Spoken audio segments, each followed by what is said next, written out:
बांकी विधायकों उपरे बर्षिले पूर्वतन विधायक देवाशीष पट्टनायक राज्यसभा निर्वाचन में क्रॉस वोटिंग बांकी को निंदित करिथिबारो प्रेसमिट करी बांकी विधायक देवीरंजन त्रिपाठी उपरे बर्षिछंती बांकीर पूर्वतन विधायक देवाशीष पट्टनायक। बांकीवासी भोट दे विधायक जिताइछंती तेबे जेउभଳି भाबरे नवीन निवास रे खाई पी दल विरोधी कार्य करिछंती एवं बांकीवासी भावावेग सहित खेल खेलिछंती ताहा बांकीवासी केबे बरदास्त करेनि। आगको बांकी रे बाप पुओं प्रत्येक कार्यक्रम को विरोध कराजिबो बोली कहिसंती देवाशीष पट्टनायक। हमर बांकीर विधायक क्रॉस वोटिंग करचंती एवं से निजे मध्य गणमाध्यम रे कहिसंती मु क्रॉस वोटिंग करची एवं बिक्री होइचंती। बांकीर सम्मान दृष्टिकोण रो हमकु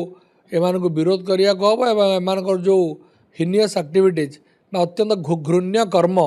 जगन्नाथ अभड़ा खाई भोट अलग लोक को दबा बांकीर स्वाभिमान को लेकिन सालिश करवा एथिपाई आम निश्चित भाव में